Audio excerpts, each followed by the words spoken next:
The night was heavy with silence, the kind of silence that feels like the world itself is holding its breath. Elara Winters stood among the crowd, her small body pressed into the shadows, her 12-year-old hands trembling as though the earth beneath her feet might crumble away. Before her, bound to a wooden stake, stood her mother, Seraphine, the woman who once brushed her hair with tenderness, the woman whose laugh had once filled their home with light, the woman who whispered lullabies to chase away the nightmares. Now she stood as an enemy of the pack, accused of crimes she had never committed. Her eyes were calm, though flames licked at the edges of the pyre waiting for the spark. She did not beg. She did not plead. She only looked into the crowd until her gaze found Elara. And in that gaze, Elara felt everything: love, sorrow, and the unspoken command to endure. The elders declared her guilty. Her bloodline, they claimed, was dangerous. Her lineage, they said, was cursed. They spoke lies wrapped in authority, and the pack swallowed them whole. The torch was lifted. The fire roared. And Seraphine Winters became a silhouette against the night sky, consumed in flames that reached hungrily toward the moon. Elara could not scream. Her voice lodged in her throat, her body paralyzed with horror. The scent of burning flesh filled the air, smoke stung her eyes, and still she could not move. Her fingers dug into her palms until blood pooled, but she did not cry out, because if she did, she knew the pack would turn on her too. She was only a child, but children in the Bloodfang pack were not spared from cruelty. She had learned that lesson too many times. Through the haze of smoke, she thought she saw something move, something within the fire itself. At first, she believed grief was tricking her mind, but then it took shape. A wolf, ancient and vast, its fur shimmering, like molten silver, eyes burning with wisdom, older than stars.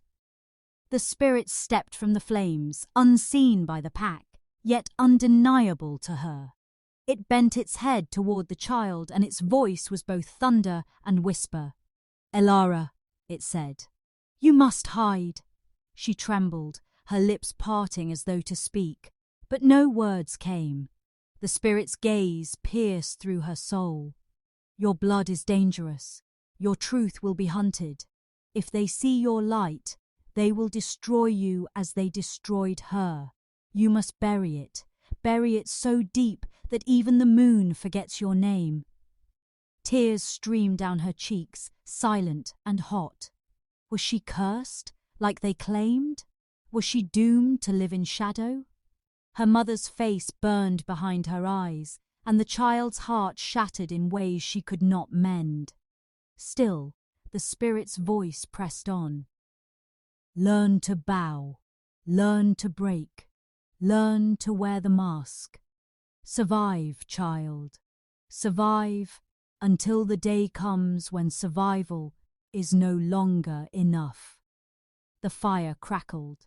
The crowd began to disperse, satisfied with the death they had demanded.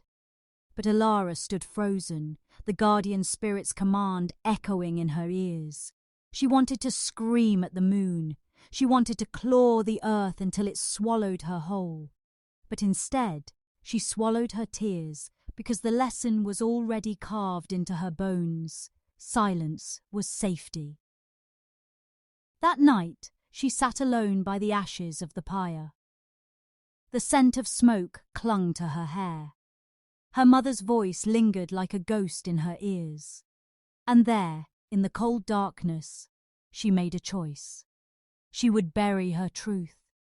She would smother her scent with suppressants until no wolf could tell who she was. She would lower her gaze, bow her head, and shrink herself into nothing, because to be nothing was safer than to be hunted. Days turned into weeks. Weeks turned into years. The name Elara Winters faded in whispers, replaced by the cruel title the pack carved into her: Mouse. They laughed as they said it, sneering at the fragile girl who trembled at every raised voice. Mouse, the Omega too weak to shift properly. Mouse, the servant who scrubbed floors while others trained. Mouse, the girl who ate scraps while warriors feasted. She wore the name like a brand, never fighting it, never correcting it. Because to resist was to invite suspicion. To stay silent was to survive.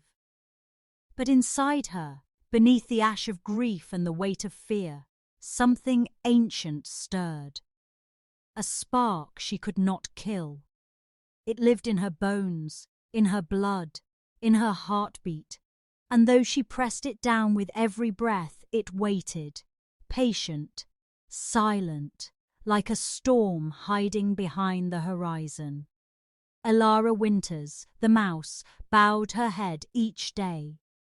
But deep within her trembling hands, she carried a secret so vast it could make the moon weep. And though she did not know when or how, that secret would one day rise. For now, though, she was only a child who had lost her mother to the flames.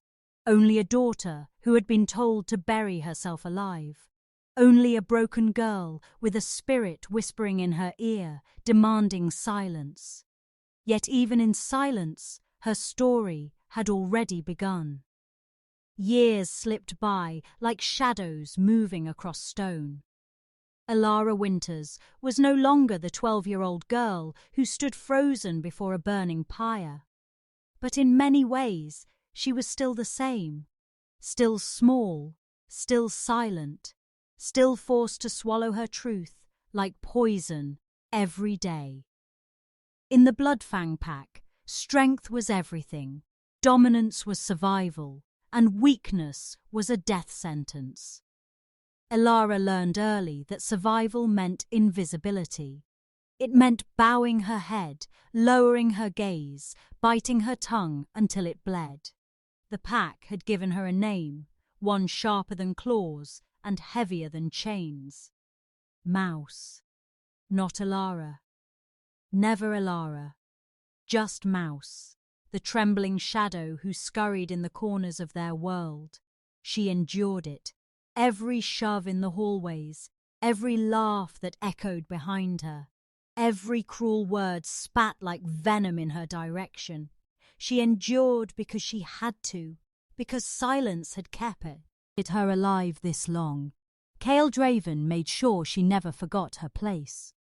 He was tall now, broad-shouldered, a rising warrior with eyes that burned with arrogance. When he passed her carrying buckets of water, he would tip them deliberately, soaking her skirts while others laughed. When she bent to clean, he would step closer, his shadow swallowing hers, his smirk daring her to fight back. She never did. Not once. "Careful, Mouse," he would sneer. "You might drown before the water even touches you."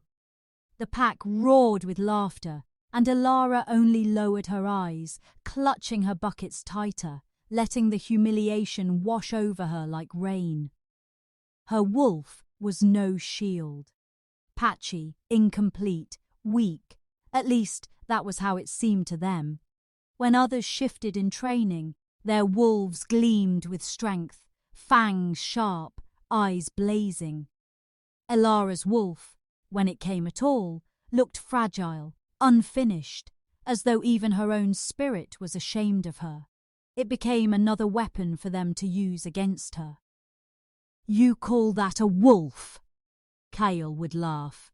"Looks more like a dying pup." Each word dug into her skin, each laugh carved deeper into her silence, but Elara swallowed them whole. Better to suffer in silence than to reveal the truth that must remain buried. The nights were the hardest. When the chores were done, when the pack feasted and celebrated, Elara would slip away into the quiet of the woods. There, beneath the dark sky, she let herself breathe. Alone, away from cruel eyes, she would curl against the earth and whisper apologies to the mother who no longer answered. "I'm still here, Mama," she would murmur. "I'm still surviving." But sometimes she wondered, was survival enough? Or was she simply prolonging a life that felt less and less like living? Her heart longed for more, though she dared not admit it aloud. She longed for freedom, for respect, for someone to look at her and see Alara, not Mouse. But longing was dangerous.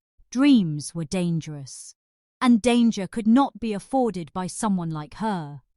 The pack trained tirelessly for what was to come, the Blood Moon trials. It was whispered about in every corner, spoken of in hushed tones that carried weight. A sacred night that came once in a generation. A night when the sky itself turned crimson, when the moon bled light over the land, and every wolf was forced to shift beneath its gaze. There was no hiding under the blood moon, no masks, no secrets. The trials exposed everything. For the warriors, it was a chance at glory. For ambitious wolves like Kael, it was the moment to prove himself, to carve his name into history. But for Alara, it was a nightmare waiting on the horizon. Her blood ran cold every time she heard the whispers. She knew what the pack expected. They expected Mouse to fail. They expected her to collapse in shame, her wolf stuttering and broken.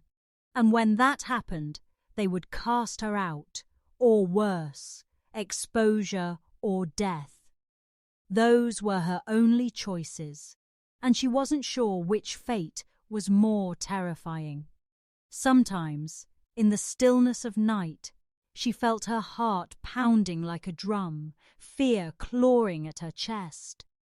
She imagined herself standing before the pack, the blood moon high above. She imagined the sneers, the jeers, the laughter. She imagined her wolf failing her once again, leaving her trembling and small before them all. The thought alone left her breathless. But beneath that fear, buried deep where even she could barely feel it, something stirred, something patient, something ancient, a truth that whispered in her blood. Alara pressed it down, as she always had, because survival was safer than hope. Because the girl called Mouse could not afford to dream. Yet even as she tried to silence it, the whispers of the blood moon grew louder each day. The crimson sky was coming, and with it, the end of hiding. Alara Winters, Mouse, servant, shadow, felt the days closing in around her, the laughter of Kael and his friends, the sea, old stares of the pack, the weight of her secret, suffocating and heavy.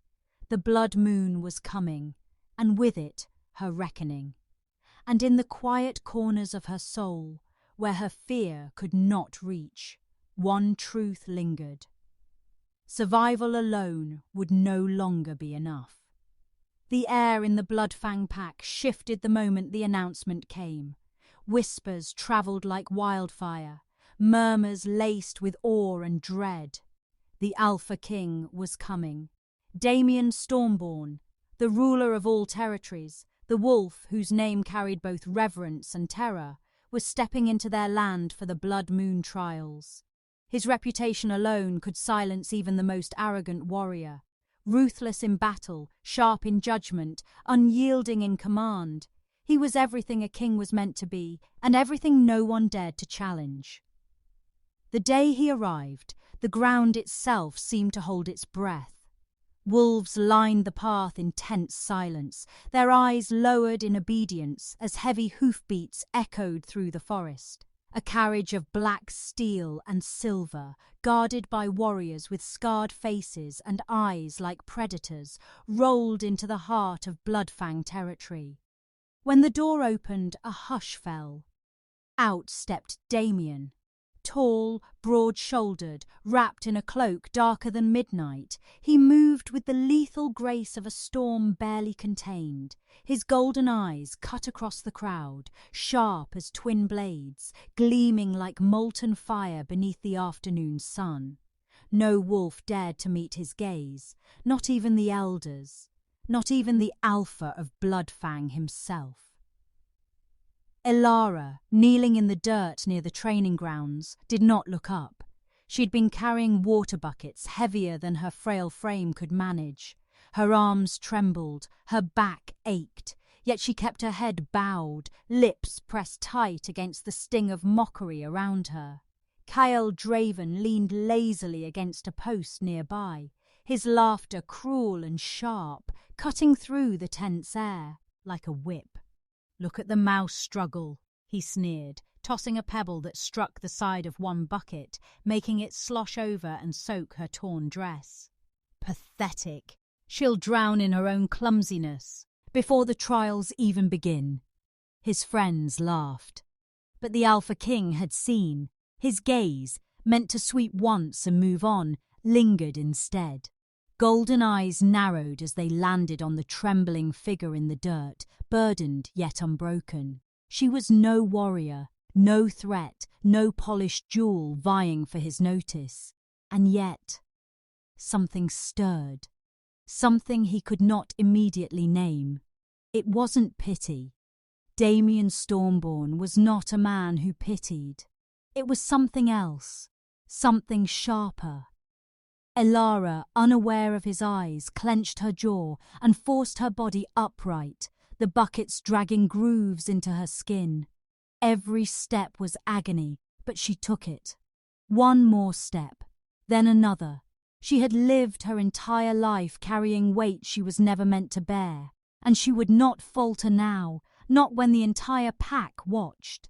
She told herself she didn't care about their laughter. She told herself survival was enough. But her heart beat louder in her chest that day, as if it knew some unseen storm had turned its gaze upon her. Kale smirked, waiting for her to collapse, to give him the satisfaction of watching her crumble in front of the Alpha King himself. Yet Elara did not fall. She staggered, her knees nearly buckling, but she kept going. And in the stillness of that moment, Damien's eyes tracked every movement. He noticed the raw skin on her hands, the trembling of her thin arms, the quiet fire hidden beneath the layers of submission. He should have looked away. She was nothing. She was beneath notice. But the longer he watched, the more the storm within him shifted. Damien was a man feared for his iron heart. He did not pause for weakness. He did not spare a thought for those destined to be forgotten. Yet when Elara's eyes flickered up for the briefest heartbeat, meeting his golden gaze before she quickly lowered them again, it was as if the air itself cracked. Something tightened in his chest. She looked away instantly, but the impression remained. Not of fear, not of desperation, but of endurance. A quiet defiance wrapped in humility, the kind that spoke louder than any roar of a warrior. Kale, emboldened by the silence, threw another insult. "Careful, Mouse, don't break those twig legs of yours. Wouldn't want the Alpha King to see you crawl like the rat you are." Laughter erupted again, but Damien's jaw tightened. A ripple of his aura spread, sharp and suffocating, silencing every chuckle in its path. The crowd stilled. Even Kale faltered, his smirk dying on his lips as the weight of the king's presence pressed against him. Damien did not speak. He didn't need to. His golden eyes, cold and unyielding, pinned Kale with the force of 1,000 storms. The warrior swallowed hard, lowering his gaze. Elara felt the shift in the air but did not understand it. She kept her head bowed, grateful only that the laughter had stopped. She moved with shaking legs until the buckets were placed where they needed to be. Only then did she exhale, her shoulders sagging in relief. From the corner of his vision, Damien still watched. He told himself it was curiosity, a fleeting moment, nothing more. And yet, deep within, a storm had begun to stir, a storm neither he nor she yet recognized. For the first time in years, the Alpha King's attention was not on a threat, not on a rival, not on blood or war. It was on a girl the world had named Mouse. The trials had not yet begun, but something had already shifted. And as the sun dipped lower, painting the world in shades of fire, Damien Stormborn found himself thinking not of strategy, not of dominance, but of the fragile figure who refused to break under the weight of scorn. He told himself it was nothing. He told himself it would pass. But storms do not ask permission before they rise. And in that moment, somewhere in the Saas, islands between two beating hearts, the storm had already chosen its path. The moon hung low that night, its pale light spilling through the cracks in the blood-fang-packed stone hallways. The warriors had long since retired, their laughter and dominance echoing faintly in the distance, while silence cloaked the grounds like a second skin. Yet in that silence, there was one figure still moving, still bent beneath burdens no one else would carry. Elara knelt on the cold, uneven floor, her hands raw as she scrubbed with fraying rags dipped in icy water. Every stroke sent a sting up her arms, and every sting reminded her of the place carved for her, a place of servitude, smallness, invisibility. The skin of her knuckles split open, leaving smears of red on grey stone, and yet she did not stop. Survival was not gentle. Survival demanded the quiet acceptance of pain. From the shadows of the corridor, Damien Stormborn watched her.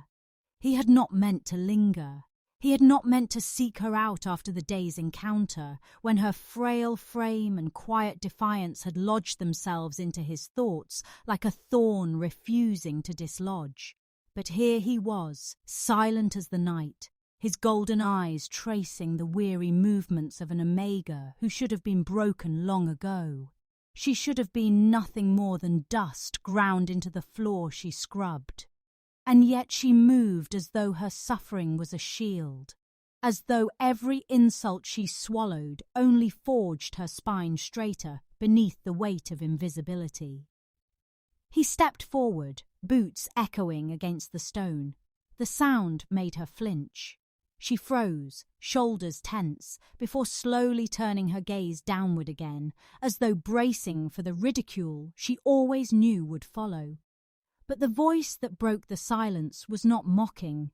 It was edged with disdain, yes, but sharp in a way that pierced rather than tore. "Why do you bow so easily?" Damien's words cut through the air, heavy, deliberate. Elara's breath caught. She had not expected the Alpha King himself to address her, not here, not in the dim quiet where her shame wore. Meant to be hidden. For a moment, she considered silence. Silence had always been her armor. But the question lingered, demanding an answer, and her weary lips parted, trembling as they shaped the truth she had never dared give voice to. "I bow," she whispered, her voice thin as a dying flame, "because I survive." The words slipped between them, fragile yet unshakable. Damien stared, his chest tightening at the sound. He had expected excuses, fear, perhaps even a plea for mercy. But instead, she gave him a truth so stark, so unbearably simple, it clawed at the cold walls he had built around his heart. Survival, a word he knew well, a word written into his blood, into the empire of scars that marked his body. Yet on her lips, survival was not cruelty, it was endurance. It was a quiet rebellion that refused to break, even when bent to the earth. For the first time in years, Damien felt something stir within him, something unwelcome, something dangerous. His golden eyes narrowed, not in anger, but in the unfamiliar ache of recognition. And Ilara, still kneeling, felt the weight of his gaze pressing down on her. It was not the cruel stare of Chaol Draven or the mocking eyes of the warriors who had named her Mouse. This was something else, something that unsettled her in ways she could not name. It was as if the Alpha King was peeling back the ash and seeing the fragile embers beneath, embers she had spent her life hiding. Damien stepped closer, his shadow swallowing hers. "Survival," he repeated, his tone low, almost reverent.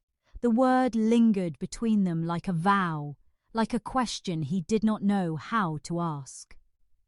Ilara dared, for the briefest heartbeat, to lift her gaze. Her eyes met his, storm meeting firelight, and the silence around them cracked. There was no dominance in that moment, no submission, only the haunting truth of two souls bound by scars. He should harn. Ave turned away. He should have dismissed her as nothing, as all his instincts demanded. Yet he found himself rooted in place, watching the faint tremor in her shoulders, the stubborn way she continued to scrub, even as her blood stained the stone. Something inside him shifted, a storm gathering behind his ribs, wild and unyielding. And Ilara, fragile, trembling Ilara, felt the shift too. It pulled at her chest, a dangerous thread that knotted itself around her heartbeat. She told herself it was fear, the natural terror of standing so close to a man whose very presence commanded worlds to bow. But deep within, in the part of her that even the suppressants could not bury, she knew it was not fear alone. It was something far more treacherous. It was longing, the kind of longing that frightened her more than Chaol's cruelty, more than the trials that loomed under the crimson moon, because longing meant hope, and hope was a luxury she had long ago buried in the ashes of her mother's pyre. Damien finally tore his gaze away, but the damage had already been done. Her words, "I bow, because I survive," echoed in his chest long after he turned from her. They threaded themselves into his silence, haunting a heart he thought long frozen. He told himself it was nothing, just curiosity, just the strange defiance of an Omega who had no right to speak so honestly. But deep down, he knew better. He knew storms did not pause for nothing. And Ilara, left in the echo of his footsteps, pressed her bleeding palms against the stone and tried to steady her breath. She told herself it was only exhaustion, only nerves. But in the hollow of her chest, she felt it too, the dangerous spark that had been lit between them, one that could burn kingdoms if left unchecked. For the first time in years, she did not feel invisible. For the first time, someone had seen her, not the mouse, not the Omega, but the woman who refused to die no matter how many times she was broken. And that terrified her more than anything. Because forbidden or not, undeniable or not, sparks had been struck in the size, lengths, and sparks, once ignited, could not be undone. The night after Damien's words lingered in her heart. The Bloodfang pack was restless. Whispers crept through the halls, as if the stone walls themselves could sense the weight of what was coming. The Blood Moon trials were no longer just a date carved into the Elders' decrees. They were a shadow pressing in on every wolf, curling into dreams, twisting into waking thoughts. The Crimson Night promised truth, and truth was often more terrifying than lies. For Ilara, each passing hour felt like a thread unraveling. She still scrubbed floors, still carried buckets, still bowed her head at every command. To anyone watching, she was still Mouse, the fragile Omega, harmless, unworthy of notice.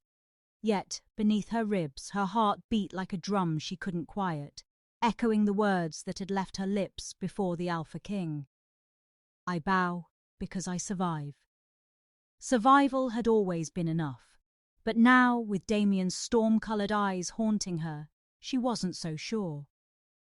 Far from the quiet corridors where she bled into stone, Rowan Blackthorn, beta to the Alpha King, stood in the flickering torchlight, his sharp gaze fixed on Damien. Rowan was loyal, unshakably so, but he had lived too long in the shadows of power not to notice when something stirred the air differently. And Alara Winters, the so-called mouse, had shifted something in the Alpha King. Rowan had seen it, the pause in Damien's stride, the way his gaze lingered too long, the silence heavy with unspoken questions. "My king," Rowan said carefully, his voice low enough that no eavesdropper could twist it. "That Omega isn't what she seems." Damien's jaw tightened, though he gave no sign of surprise. "She's a servant, nothing more." Rowan tilted his head. "Servants don't draw the eye of storm-born kings, and kings don't watch shadows unless the shadows threaten light." His words were measured, respectful, yet edged with warning. Damien turned his face toward the window, where the faint glow of the rising moon painted his features in silver. He said nothing, but Rowan's meaning had already burrowed into his thoughts. Meanwhile, in the healer's quarters, tucked beneath the eaves of the packhouse, Lyra worked quickly, her gentle hands wrapping strips of linen around Alara's bleeding palms. She was younger than many warriors, but her eyes carried an ancient softness, the kind born of too much witnessing and not enough forgetting. Lyra was the only one who dared tend to Alara when her body broke beneath cruel tasks. "You must be careful," Lyra whispered, her voice trembling like a secret carried on wind. "The trials are coming. They'll see you. The crimson light shows everything." Alara winced as the cloth tightened, but she did not pull away. "Then they'll see what they've always seen. Nothing worth looking at." But Lyra leaned closer, her voice urgent, her breath brushing Alara's ear. "No, Alara. They will see more. I don't know what lies buried in you, but the moon does. I can feel it. And when the blood moon rises, it will no longer be hidden. The goddess has plans for you." The words made Alara's stomach twist. Plans. She had buried every dream beneath ash, beneath fear, beneath submission. To speak of destiny felt like cruelty, like dangling a flame before someone who had only ever known smoke. Yet Lyra's eyes burned with conviction, and Alara, against her better judgment, let the whisper take root. But not everyone's gaze upon her was kind. In the shadows of the great hall, Eldrick Thornvale, uncle to Damien and master of cunning smiles, watched with eyes as dark as midnight oil. He had built his life on watching, on unravelling threads others ignored, and the thread of Alara Winters glowed brighter with each passing day. He saw the way Damien's gaze faltered near her. He heard the quiet murmurs of a healer who risked too much, and Eldrick's ambition stirred like a serpent uncoiling. "Bloodline," he muttered beneath, with his breath, the word curling off his tongue like smoke. His instincts rarely lied.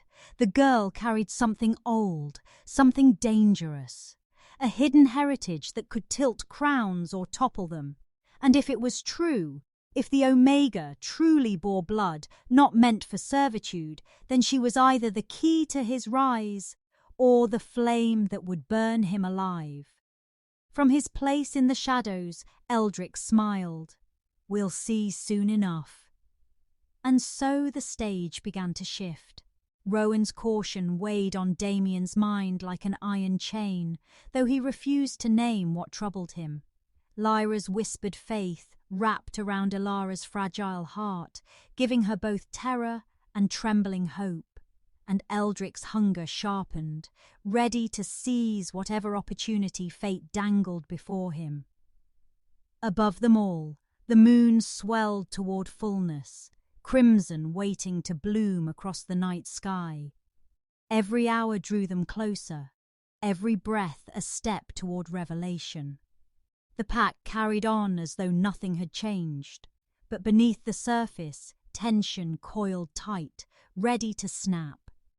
And in the quiet moments between duty and exhaustion, Elara felt it. The shifting of tides, the crackle of something vast moving unseen. She had lived her life in silence, in bowing and breaking, but the silence no longer felt safe. It felt like the pause before thunder. She pressed her bandaged hands together, whispering a prayer she was not sure the moon would hear. Let me survive.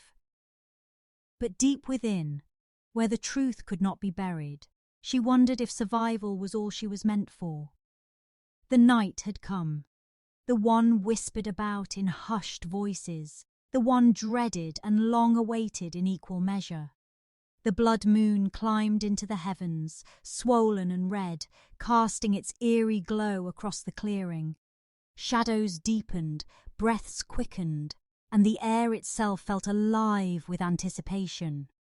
The pack gathered, shoulder to shoulder, eyes lifted toward a crimson sky. No one could hide tonight.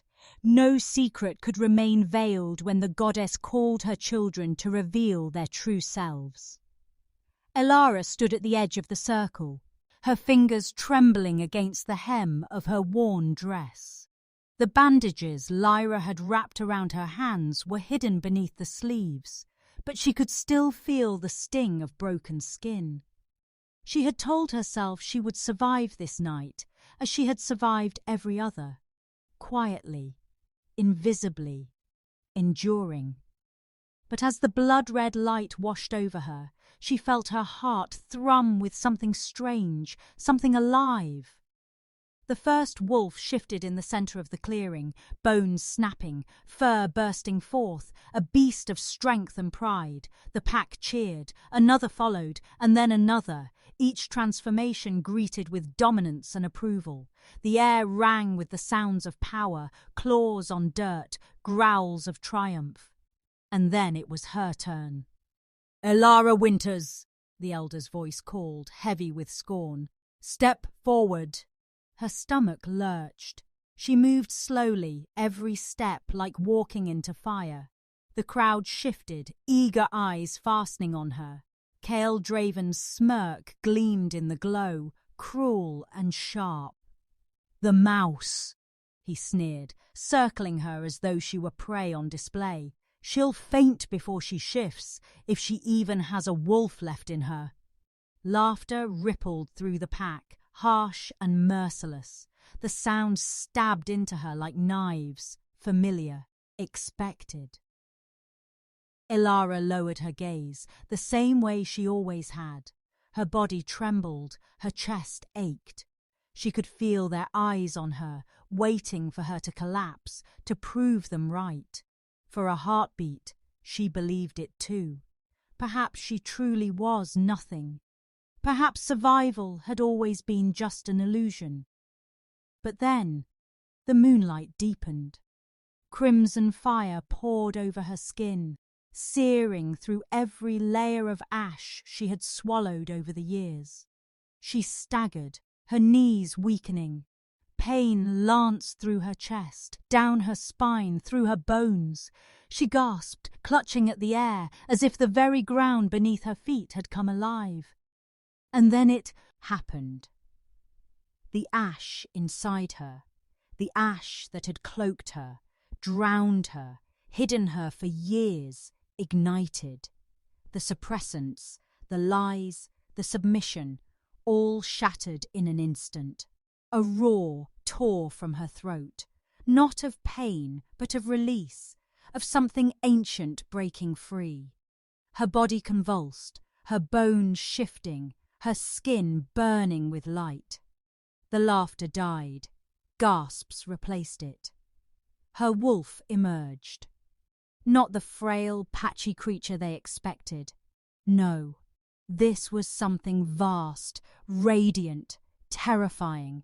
Her form shimmered with power, her fur glowing pale as silver with streaks of luminous markings carved like the hand of the moon goddess herself. Her eyes blazed, molten and unearthly, and the air seemed to tremble around her. The pack recoiled, awe and fear etching their faces. The whispers began, frantic, disbelieving. "Impossible! What is she?" "The mouse. No, it cannot be." Kyle stumbled back, his smirk gone, his bravado swallowed by the sight before him. For the first time, he was the prey. Alara stood tall, her wolf's breath steaming in the cold night air. The scars of years bent beneath cruelty fell away, replaced by the weight of something greater, something undeniable. She was no longer the servant bowed low beneath buckets and scrubbing stones. She was no longer the rabbit cowering in shadows. The mouse was gone. Before them stood a hidden queen. The silence stretched, thick and unbroken. Even Damien Stormborn, whose golden eyes had seen battlefields drenched in blood, found himself unmoving, his breath caught in his chest. He had expected a frail Omega to collapse beneath the moon's truth. Instead, he witnessed fire given flesh, the goddess's mark blazing before his very eyes. And in that moment, he knew nothing would ever be the same again. The clearing remained gripped in silence, as though the earth itself held its breath. Every gaze stayed fixed on the wolf who should never have been. The red moon burned above, casting her silver-marked fur into something unearthly, something both sacred and terrifying. The pack, a sea of snarling beasts moments before, had been reduced to stillness, their instincts torn between reverence and dread. Alara's chest rose and fell, her breaths steady but fierce. Inside her, the wolf purred with freedom, her essence finally unchained. She could hear the frantic drumming of hearts all around her. She could smell fear rolling off their bodies like smoke from firewood. And she could feel the threads of power she never asked for weaving around her like a mantle. A murmur spread through the ranks. Words sharp with disbelief spilled into the air. The goddess's mark. It cannot be. She was nothing. She was nothing. Their voices cracked with both awe and denial, as if speaking the truth might undo the vision before them. Eldrick Thornvale, lurking at the edges with that serpent's smile, leaned forward, eyes glittering, his lips curved with hunger, the kind reserved for treasures too dangerous to claim, yet too tempting to ignore. "So," he whispered to himself, though those nearest heard, "the bloodline breathes still." His mind was already weaving snares, already thirsting for the crown this revelation might shatter. Kale tried to summon his sneer again, to find strength in cruelty, but his voice broke when he spat her name. "Alara." The wolf she had become turned her gaze on him, and he flinched as though pierced by spears. Never before had her eyes held such weight, such undeniable truth. His own wolf whimpered within, retreating, bowing before something it did not understand. Damien Stormborn did not move. Golden eyes burned like suns, but his face remained unreadable, carved in stone. Inside him, however, a storm raged. The disciplined alpha, the man forged of control and iron will, felt his foundations shake. This Omega, the girl he had thought fragile enough to break with a word, now stood as if born of the moon itself. His wolf howled within him, demanding recognition, demanding submission, demanding something he had not felt in years, something dangerously close to reverence.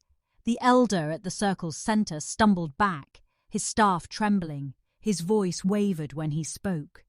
This is no ordinary shifting. The moon goddess herself has laid her hand upon this one. Do you not see? She carries the ancient blood." His words cracked through the clearing, striking each wolf as if they were chains snapping. Gasps followed, then silence, then the start of an uproar. Voices clashed in anger, in fear, in denial. "She is cursed!" shouted one. "She is chosen!" cried another. "She is dangerous!" hissed more than one voice in the crowd. Elara did not bow to their words. She did not shrink. Her wolf stood tall, radiant in the blood moon's glow. Yet inside her chest, her heart pounded like a drum of war. She had not asked for this. She had not sought this crown of fire. All she had ever wanted was survival. But survival had taken shape, had grown teeth, had become something larger than her own quiet wishes. Lyra, pressed at the edge of the crowd, tears streaming down her face, whispered to no one but the night, "I told you, Elara. The moon had greater plans for you." She pressed trembling hands against her mouth, torn between awe and terror, praying the goddess would keep her friend safe from the weight that had just descended. The wolves closest to Elara lowered their heads without thought, instincts bending to something older than tradition. They did not understand why. They only knew that their bodies betrayed them, compelled to bow before her presence. Others resisted, snarling, torn between pride and fear, their hackles raised. Eldric's laughter broke the tension, smooth and cold. "Ah, how delicious," he said, stepping closer, his eyes never leaving Elara. "A hidden queen birthed among slaves. Tell me, my dear nephew," he turned to Damien now, his tone venomous, "how long did you plan to hide her from us? Or were you simply too blind to see what simmered beneath your nose?" Damien's jaw tightened, but he did not answer. His gaze remained fixed on Elara, caught between duty and something far more dangerous. Elara's wolf growled, a low, resonant sound that made the ground itself seem to vibrate. The crowd recoiled again, fear slashing through the air like lightning. This was no meek servant's cry. It was the warning of a sovereign whose patience was razor thin. The red moon loomed higher, its power cresting, and with it the tension cracked into chaos. Some wolves dropped to their knees, unable to resist the pull of the goddess's mark. Others turned on each other, snarling, desperate to deny the truth. And in the middle of it all, Elara stood, unyielding, a beacon carved of both shadow and flame. The blood moon trials had begun with strength and spectacle, but now, with her reveal, they had shifted into something else entirely, something dangerous, something world-breaking. The pack knew it. Damien knew it. Eldric, most of all, knew it. And Elara herself felt it deep in her bones. She was no longer simply surviving. She was standing on the edge of destiny, whether she wished it or not. The hidden queen had been unveiled, and crowns, she realized, are forged in blood. The night roared with chaos, steel and claw flashing beneath the crimson glow. Wolves lunged and snapped, the ground trembling with the violence of war. Kyle's growls split the air, sharp and bitter, as he charged forward, eyes blazing with hatred. But before his strike could land, Damien moved, swift as lightning, fierce as the storm that lived within his name. His body became a shield, unyielding, a wall between Elara and the predator who had haunted her every step. "No more!" Damien thundered, his voice rolling like thunder across the battlefield. His words shook the night, his command vibrating through bone and marrow. His golden eyes burned with fury, but also with something far more dangerous, love. He had seen her, torment, her silence, her swallowed pain, and now he would let none of it touch her again. Kael's claws swiped, sparks flying as they clashed with the Alpha King's steel. The sound echoed, sharp and merciless. Damien pushed back, his strength dwarfing Kael's rage, his dominance flooding the air like a tidal wave. "You mocked her!" Damien roared, driving Kael to his knees with a strike that rattled the ground. "You broke her spirit, or so you thought. But before this blood moon, you will kneel, not to me, Kael, but to her." The command thundered outward, impossible to resist. It was not just the voice of an alpha, it was the voice of a king. Around them, wolves who had jeered, who had mocked, who had thrown scraps at Alara's feet, felt their bodies crumble. One by one, they dropped to their knees, foreheads pressed to the dirt, unable to lift their gaze beneath the weight of his decree. And at the center stood Alara. Her chest rose and fell with ragged breaths, her wolf glowing with markings carved by the moon goddess herself. Tears streaked her cheeks, hot and unstoppable, but her body did not tremble this time. For the first time in years, she stood tall. The silence that followed was not empty, it was reverent. The pack had bowed, not to the mouse they once despised, but to the truth they could no longer deny. Alara was no servant, no shadow. She was Luna, chosen beneath the crimson sky. Her heart pounded as she looked over them, all the faces that had laughed at her pain, the ones who had tripped her, cursed her, called her less than dirt. Now their eyes stayed downcast, their bodies bent before her. The ash she had swallowed all her life burned away, replaced by fire. Damien turned to her, his chest heaving, his sword lowered. His gaze softened, a storm breaking to sunlight as he looked at the woman who had endured when no one else would have survived. "You're never mouse," he said quietly, though the words carried to every ear. "You were always more. Always meant for this." Alara's lips trembled. She had no words, only tears, only the ache of years breaking free in that single moment. Her knees weakened, not from fear, but from the weight of release. And when Damien reached for her, steadying her with hands scarred by war, she let herself lean into him, not in submission, but in truth. The pack watched, the crimson moon burning above them, as the bond between Alpha King and hidden Luna solidified in silence. The air itself seemed to bend, the forest hushed as though even the night waited for her voice. Finally, Alara lifted her chin, her tears glistening like jewels. She spoke, her voice quiet but unshakable. "I bow no longer." Gasps rippled through the crowd, but no one dared lift their heads. The declaration hung in the air like prophecy, her words weaving into the night itself. She was no longer the girl who hid, no longer the child who swallowed ash. She was the Luna who would rule beside the king, whose pain had become strength, whose silence had become power.